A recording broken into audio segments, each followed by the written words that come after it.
Hello, everybody, and welcome back to iQinvesting, where we talk about saving, investing, and everything in between. In today's episode, we're going to be talking all about pensions. So I'm joined here by Matt. Hey, how's it going, Lewis? Yeah, I'm good, man. I'm good. How are you? Yeah, not too bad. Enjoying the weather. Tucked up I know. inside doing a podcast instead of being outside, but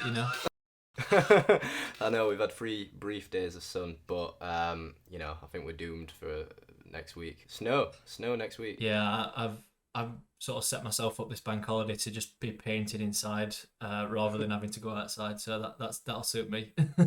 Yeah, I believe has your office changed colour since? Yeah, it has. Yeah, that was last weekend's job. So I've been busy painting away and still got many more rooms to do. So Fair. I'm just stuck with the anemic white wall, but we'll deal with that. But yeah, so let's go into today's episode then. So basically, we're just going to be talking about what is a pension. We're also going to talk about why they're important, the different types of pension, and yeah, just a few characteristics and general thoughts about pensions. yeah, so I think it's worth saying as well in this episode or this podcast, we're probably going to focus on investing pensions, as in SIPs or other forms of pension that involve actually investing money in the stock market and bonds, rather than lifetime ISAs where you exclusively save money in with a bank account, for example, because mostly because of the rate of return. That's what we're interested in. So we're going to focus on that topic, but maybe in the future we'll cover lifetime ISAs and that sort of thing. Yep, no, that makes a lot of sense. So, to get us started, I guess we could, briefly talk about what a pension is. So, I think ultimately it is just a pot of money that you're generally saving for retirement in order to fund your retirement. So, as you retire, you're not going to be working anymore. You need a sort of income to keep you going, and that is generally going to come from your pension pot. So, I think that can normally come in a few different forms. So there are a few different types of pensions, which I guess we'll mention them all. So first of all, you can have a state pension, which is one that's generally provided by the government, and that depends on how long you've worked for. There are defined contribution pensions. So this is dependent on how much money you've invested in it, and then the sort of rate of return that you get on that money that's invested. And then there is a defined benefit pension. And you're essentially paid an amount based on your salary when you was working. So, yeah, shall we go into a bit of discussion first of all about the state pension, because I guess everybody gets a state pension. So, yeah, do you want to talk about some of the ways for that? Yeah, sure. So I think we did make a video on this a couple of is it about a month ago now? But essentially, there's a couple of things to look out for when it comes to the state pension.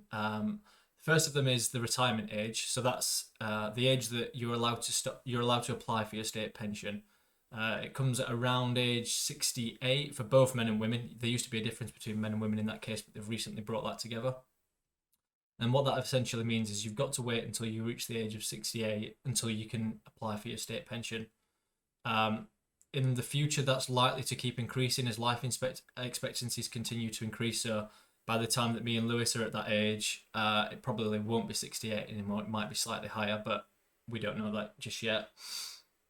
To actually qualify for the state pension, you've got to have 10 years, at least 10 years of paying into national insurance. So you can either do that when you're employed and you're salaried, or if you're self-employed, you can opt to pay national insurance contributions in that case.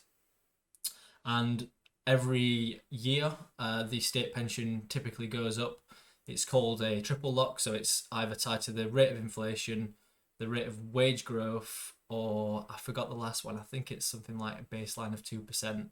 But this year, the pension's gone up again, the weekly pension, and it's at around £179.58.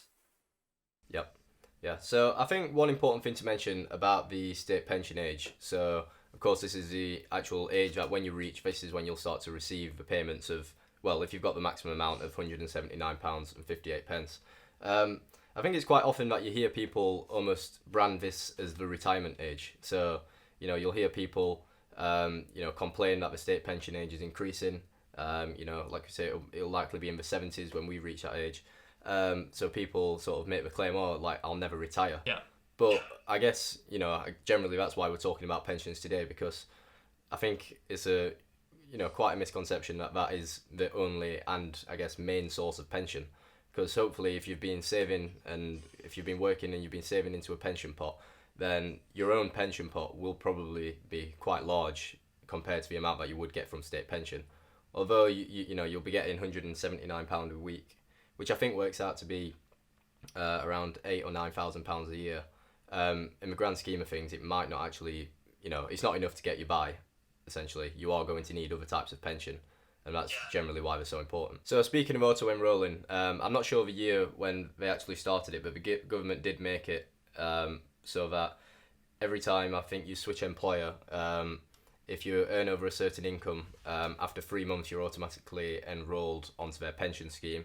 And I think it's good that the government's done that. It's generally just making sure that people actually are saving for their retirement, because it can be easy to not think about it. It's such a long time away. You think you've got plenty of time to save, but the reality is, obviously, the earlier you start, the more in your pension you'll actually get, especially with compound interest. Yeah. So I guess, talking about that sort of auto-enrollment, there are then sort of two types of pension that you can get. So the first of these would be a defined contribution pension. So I'd say this one is more common. Yeah. Especially nowadays. I think you used to get a lot more defined benefit pensions, but they are quite rare now.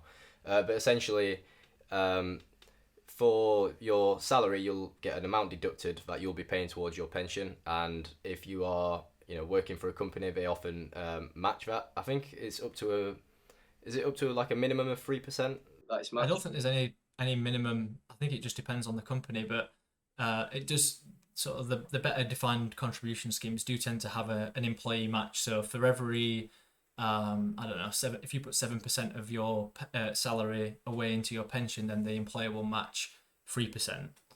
The benefits of doing sort of that way and paying into your pension out of your salary is that you can it's tax deductible essentially. So that the amount that you put into your pension comes out before tax, so that before the 20 or 40% depending on which tax rate you pay off, and that way you can essentially save money in the short term, and that any money that you've saved is essentially going into your pension pot rather than to the tax man.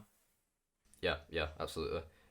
So I guess one thing that we definitely emphasized on a previous video is that it's always recommended that you match the employer contribution as much as you can, because let's say some employers maybe even let you match up to say 10%. So if you were to be paying 10% in, it might seem like a lot of your salary, but then if the employer is also matching 10%, that is literally free money. Like the employer, it's a guaranteed 100% return on investment to an extent. So it almost is no better way to invest. Yeah, absolutely. And I think one thing to consider as well for higher rate taxpayers is if you're paying 40% tax on anything over, what is it, around £50,000 in the UK at the minute, that means that effectively any money that you put into your pension pot that's over that threshold, you're effectively saving 40% tax on it.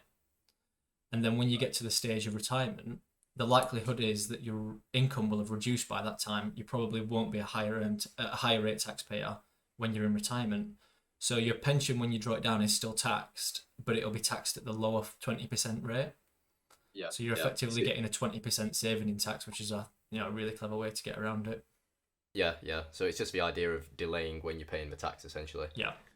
Which is also important, because if you think about the aspect that the pension will be growing over, let's say, 30, 40, maybe even 50 years, if the tax isn't being taken away at the beginning, that means it's more time that is compounding over time. Yeah, definitely. Yeah, I've not thought about it like that before. That's great. Yeah. And then the other type of pension scheme, which is, like we mentioned, is less common. You tend to see it in people who work in the civil service or doctors, other people who are employed by the government, and I think some universities still have this type of pension scheme, which is a defined benefit pension scheme. And effectively, you pay into the pension scheme in the same way you would with a defined contribution scheme. So a percentage comes out of your salary, which is tax deductible in some sense. Your employer also matches that amount, but the amount that you receive in retirement is directly linked to how long you've worked for the company and how long, and how much your salary has been over that time. So in the past, these used to be called final salary defined benefit schemes, and that's because the years before you retired, that's where they counted your salary at. So if you were on £100,000 the year you retired, your pension said you would receive 50% of that. Then in retirement, you would receive £50,000 a year until you died. I think they've moved away from that because those schemes are extremely expensive and very generous. And so the schemes that are still around, like the ones for doctors and some university staff, they are defined. They are average salary essentially. So as you go through your career, you add a proportion of your salary, and then effectively it takes an average of your salary, and that's how it works out what you'll be paid in the end. Yep. But some of the things to consider with these sort of pension schemes, if your employer does offer one, is typically they're quite high the amount that you've actually got to put into the contribution. So in the case of doctors, I think it goes from about 9% to up to about 13% roughly.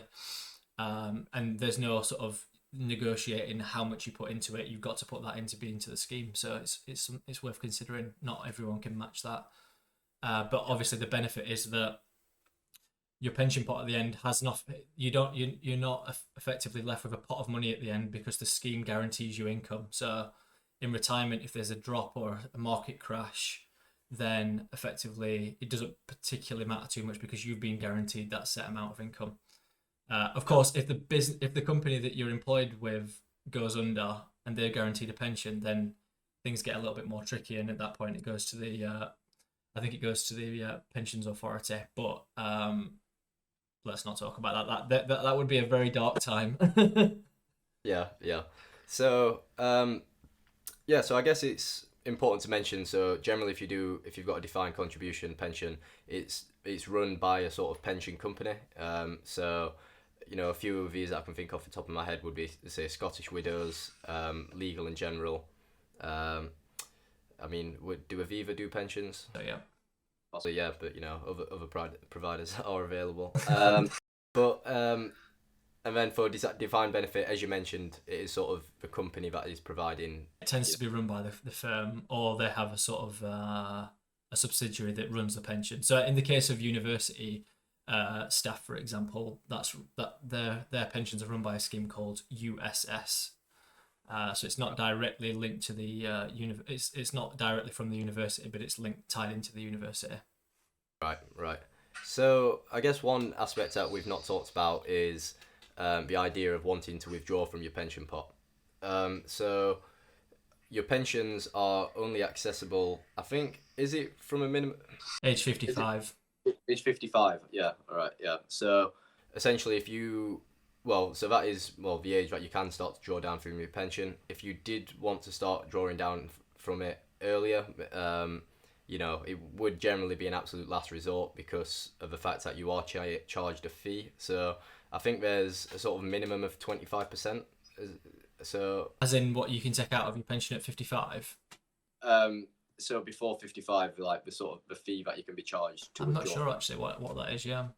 So I think it takes into account the tax that was deductible, but then there's also fees on top of that, which generally stem from the idea that it is, it's quite a difficult, and I think the company has to go in a sort of legal battle on behalf of you, so they charge you for that. And I've seen some cases where, if you wanted to withdraw early, you only end up receiving as little as sort of 20%. Okay, yeah.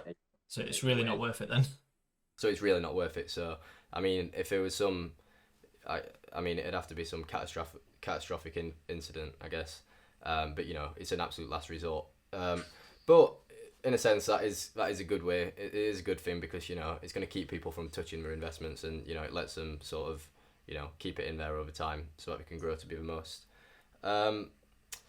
So the idea, sort of continuing from the idea of different pension providers, it's often could be a good idea to think about perhaps consolidating your pensions. So as we mentioned, if you're going to be working from different employers, I think yeah, so on average, people in the UK work for 11 different employers, sorry, over a working lifetime. That's quite a lot. Yeah, I know. So if you were to if those were to use different pension providers, you could have up to maybe upwards of 10 different Yeah, it gets companies. quite complicated, doesn't it? Yeah, yeah, and if you think that'd be so hard to track your investments, you're not even sure what you probably it'd be really hard to track what your actually pension is worth, having to try and add those up and check them over time. So generally, it's a good idea to try and consolidate those. So this is just the idea of once you've stopped paying into a certain pension, you then generally have the option to transfer out. So, and as we mentioned, it can be beneficial just to keep track of your investments, or perhaps even move to a provider that is better in terms of fees and charges. So Yeah, because I think I saw something about this recently. I got sent an article about people having different pension pots essentially in a bunch of in a bunch of different with a bunch of different providers, and I think the danger is the fee model that some of these pension providers actually use. So if they take a proportion of your pension pot, the effect's not too bad, but if there's a flat fee charged each year, depending on and that's charged regardless of the size of your pot, then the fees can quite easily add up, I think. So I'll put the link in the description of this video, but I did see the Pension Policy Institute recently put out a study that detailed if you were a 22-year-old and left the job after 14 months, so you'd auto-enrolled into the pension and you paid in for 14 months, and you paid in a total of £1,000 over those 14 months. By the time you retired, you would be left with £1,400 in by the end, because almost £1,600 would be charged in fees if you levied a flat fee. So it's really worth looking into this, and if you have got multiple pension pots around, have a look and see what the fees are basically. yeah, yeah. So yeah, I guess it sort of goes hand in hand with another thing that we've not even considered, which is actually choosing your investments in your pension. So again, I think it's something that the majority of people don't think about. You stop paying into a pension, you sort of assume that the company's taking care of it for you, and in a sense they are, but it may not actually be in line with what you're looking for. So for example, pension providers have sort of generic pension funds. These were, I guess, they're generally they tend to be sort of globally diversified range of index funds. They'll probably have some bonds, some money markets, some equities in some percentage, actually a lot of them operate sort of like the Vanguard target retirement funds too, where they sort of automatically change their allocation. So they shift their allocation as they go along then. So that can be helpful, but at the same time, these sort of standard portfolios may not actually align with the sort of investment horizon or risk tolerance that you have. So for example, I was looking at the generic fund for my pension provider recently, and I think it held around 20% in bonds, 5% in money markets, and then there were a range of sort of, so I guess around 70 to 75% in global equities. But the problem is, I mean, well, I'm young, I'm quite tolerant to risk, so I would be looking to invest in 100% equities. I think it gave some examples. Of course, it can't know the returns, but I think it gave you, in a medium case scenario, you'd achieve around 3%, and if things went really well, you'd achieve around 5% per year. So, it essentially didn't match the style of investing that I'm looking for. So you can actually just log onto the pension provider's website and actually select a fund. And in many cases, not only could you find a fund that suits you more, or sort of tracked an index that you're looking for, but it could also have lower fees too. So they tend to be quite sneaky in the fact that these generic portfolios that we have just so happen to have the sort of highest ongoing charge. And what sort of fees did you have in the So the standard one was a flat fee. Well, the fund fee was 1%, and there's a platform fee, I think with Scottish Widows, at 0.69%, which, unfortunately I can't get away from. But it's incredible that they're going to charge 1% on a fund like that, really. on a Yeah. globally diversified fund with bonds and equities. Is that? I mean, Yeah. is that's literally? It honestly held. I think there was maybe 4 or 5 different indexes. And so It was they were indexing as well. Was there any active funds in there or? Oh no. It was all.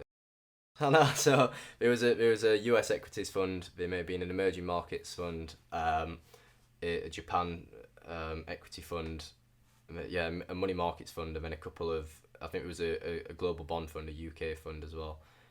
So it wasn't even a completely globally diversified portfolio. It was, it included, I guess, bits of everything, but definitely not in a market capitalization weighted sense. And yeah, charging 1% per year for it, it's just it's awful. So I guess it's goes out as a bit of a warning. Look out for what sort of funds you're invested in. Make sure it's in line with what you're looking for, and that there's no secret fees. That you're not going to be happy paying. Because, well, like I said, for me, in this sort of, so it was almost like a 70-30 split. The expected returns on that would have, like I said, at best been 5% per year, and I'd have been paying 1.7% in fees. So I could have expected a net of 3.3% per year, which, it'd grow, but it's Wow. Yeah, when you put the fees into perspective like that, I mean, obviously we've talked about this on the channel before, the importance of reducing fees, but that's like almost is it 20% of the? I don't know, I can't do the maths that quickly, but is that like 20% of the total return is taken away in fees? Yeah. No, thank you. I know. So one thing that I did do, so I've recently changed employer. So from my previous employer, I think they had a pension fund with Legal and General. I didn't actually check what my funds were invested with in Legal and General, but I've sort of decided that every time I change employer, I'm going to then consolidate my funds with Vanguard. So I guess the sort of mechanics behind that, what I've done is opened a SIP with Vanguard, which is self-invested personal pension. So this is, I guess that's the type of pension we've not mentioned. So it's generally a pension that self-employed workers use, or just, that you can choose to invest in with yourself. I think there is a maximum limit of £40,000 per year that you can pay into that. Is that also true for defined contribution pensions? Yeah, I think that's the tax. There's some sort of tax limit. Yeah. Yeah. So. But I think you can put in as more, but then you hit a tax bracket, or in some sense, yeah. Yeah. So I guess the key difference is because I guess if you're thinking, oh well, I want to invest in a self-invested, if I can just open one with Vanguard, but then you may not be able to get the employee match contributions. If you're not investing with a provider that your company works with. So then I've opened a self-invested personal pension with Vanguard, and luckily the sort of process was pretty easy. I actually got a letter from the previous pension provider. They even said, what do you want to do? Do you want to keep the funds? Do you want to, do you want to keep investing in it yourself, or do you want to transfer out? So I just chose to transfer out. And were there any fees involved in that? Do you know? No. Yeah. And to be clear, and just to be clear, so with the current employer, there's a pension, but you're just with you've not transferred that into Vanguard. You've just transferred your old one. My old one, yeah. Because you want to keep the employer match in that case. Yeah, that's it. Got you. Right. So I've transferred it into Vanguard, which again I didn't check the fees at Legal and General, but I'd imagine it'd be similar to Scottish Widows. But now I'm paying the Vanguard flat fee of 0.15% per year, and then I've got my money invested in the FTSE Global All Cap Index Fund, so that would be 0.23% per year roughly. So yeah, not only have I sort of sliced my fees, but now I'm investing in a fund that I like because, you've probably heard how much I like the FTSE Global All Cap Index Fund. It's all that we make videos on.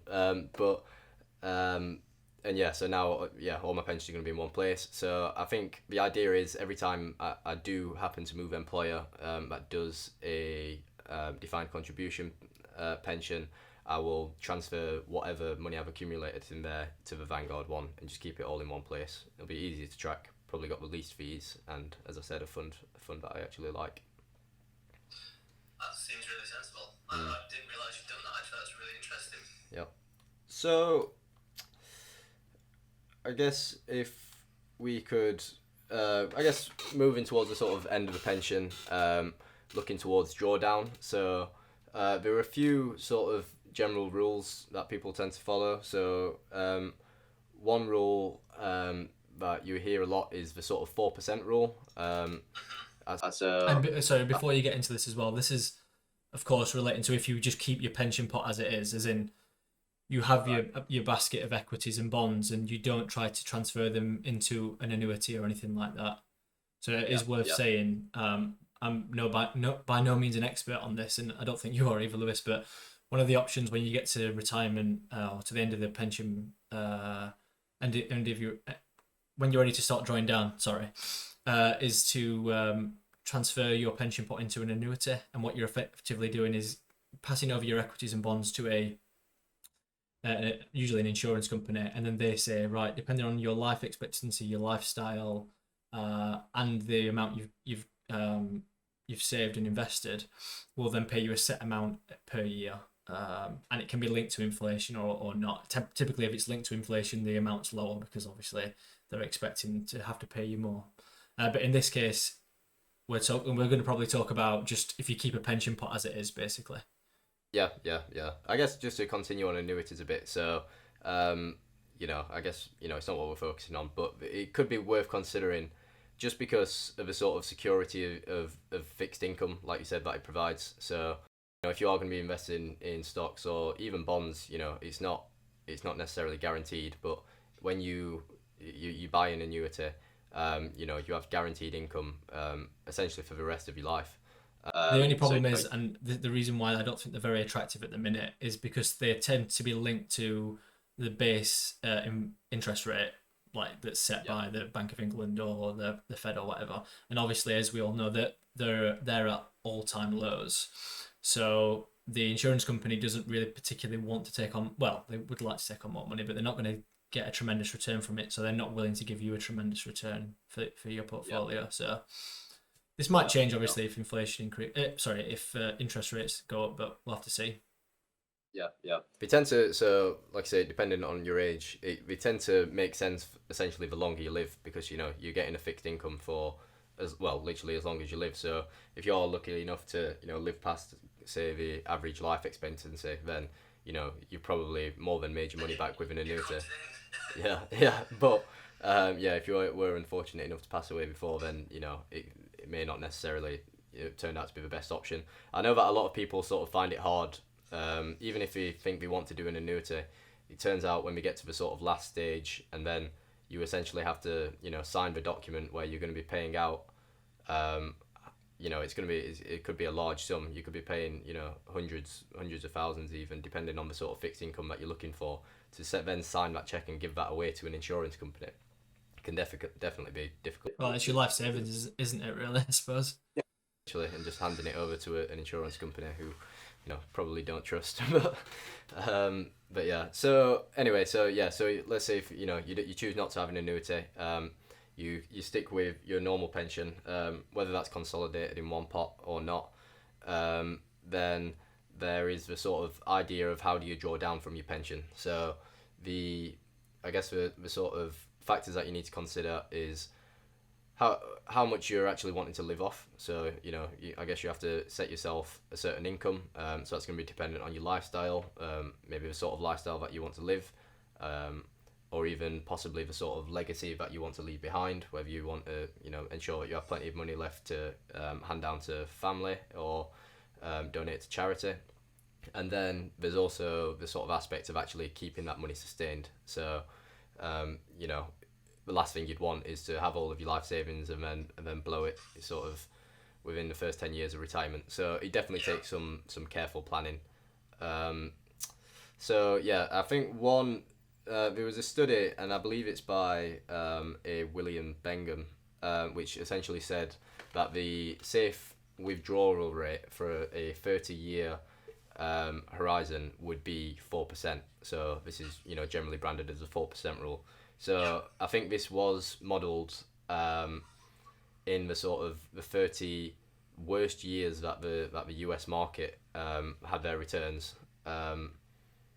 Essentially, how much would you be able to draw down from a fund and keep it so that fund essentially lasts for 30 years, and it turned out to be 4%. So, yeah, I think there's, you hear a lot about the 4% rule, and there's some people who sort of, go by it, absolutely stick by it wholeheartedly. But, there are definitely a few considerations you need to think about, because if you were to be sort of unlucky that you did live through a dramatic period, let's say just after retirement, and you still had a lot of equity exposure, and there was to be a market crash early, that actually turns out to be the worst sort of given circumstance for your pension, because you're no longer going to be paying money into it, and you need the years out to let your portfolio grow. So I think it makes sense to maybe use a 4% rule as a bit of a guideline, but in general, you want to sort of, monitor the markets. If the markets aren't doing so well, then, maybe you can't afford to be drawing down 4% per year. But if the markets are doing well, then, in general, you could withdraw down more if you'd like to. I think it's about managing expectations as well, isn't it? Sort of when you're planning for your retirement, think about how much you're actually going to need as well. Because as soon as you do those calculations, you realise how much you've actually got to save. And usually it's quite upsetting, really, in some senses. Like, what? I've got to save that much a month? Wow. But yeah, I think, like you mentioned, just be savvy when you're in the drawdown period. If there's a market downturn, then maybe rather than 4% that year, look at 2% if you can, and try and be clever about it. But obviously, it's easier said than done when you've got a certain lifestyle. Yeah. So I think, speaking of the 4% rule as well, and I guess we mentioned it earlier, you sort of talk about the FIRE movement. So the idea of financial independence, retire early. So the sort of movement that people are hoping to retire as early as they can, sometimes in their 30s or 40s. Sometimes with the aim to sort of be financially independent, in the sense that they can live their lives how they want, they can spend the time how they like to. Or sometimes in the sense that some people think that they literally, don't want to work another day in their life, which is fair enough for each to their own. So I guess sort of one main criticism of the FIRE movement that I've heard before is that it is quite heavily based upon the 4% rule that we mentioned. So, let's say if somebody was to wanting to live off of a £20,000 income. So based on the 4% rule, if I can do my maths quick, somebody would need to build up a pot of £500,000 to essentially. I think you have to times it by 25. Is that what you did? Yeah, Okay, yeah. to have that go on and sort of last forever, so to speak. But as well, I guess we sort of mentioned it anyway, it's important to remember that the 4% rule was based off a 30-year investment horizon. So, a lot of people, well, hopefully aren't, underestimating how much they actually need to save, because, as the years go on, the sort of almost the exponentially more that you're going to have to save, because in the same way that compound interest works, and over the years your money starts to grow quicker, the same will happen when you draw down. The more years that you go on, like almost the worse it's going to get. Yeah, absolutely. It's worth considering that for sure. Yeah. But yeah, on the topic of drawdowns, to be fair, it's not something like I say, we're by no means experts. But it is actually something that I definitely want to look into. I think I've had some requests before to sort of make a video on it. So I think it's something that we will look into a bit more in the future. Try and get some content out on it. Definitely, yeah. And I think pensions in general, in terms of looking at some of the Vanguard products, because I don't know too much about them. Obviously, you've started investing in the SIP, but I think it'd be interesting to try and learn some more about it and hopefully make a video. Yeah. Because I guess that's quite a big takeaway from this, is that your pension is a big part of investing. I think it's often easy to think about your sort of main set of funds and how much you're saving and putting into it each month. But although the pensions happening in most cases automatically, it's still probably going to be one of the most significant investments that you actually make. So, I guess it's generally just important to understand where your money's going, ensuring that it's invested in what you actually want it to be, and that you're managing the sort of fees that you're paying. That's a great point, and I think it's a great place to end the video. Definitely. Right, thanks for watching, everybody. If you made it this far, you're a legend. Appreciate it, and we'll see you next time.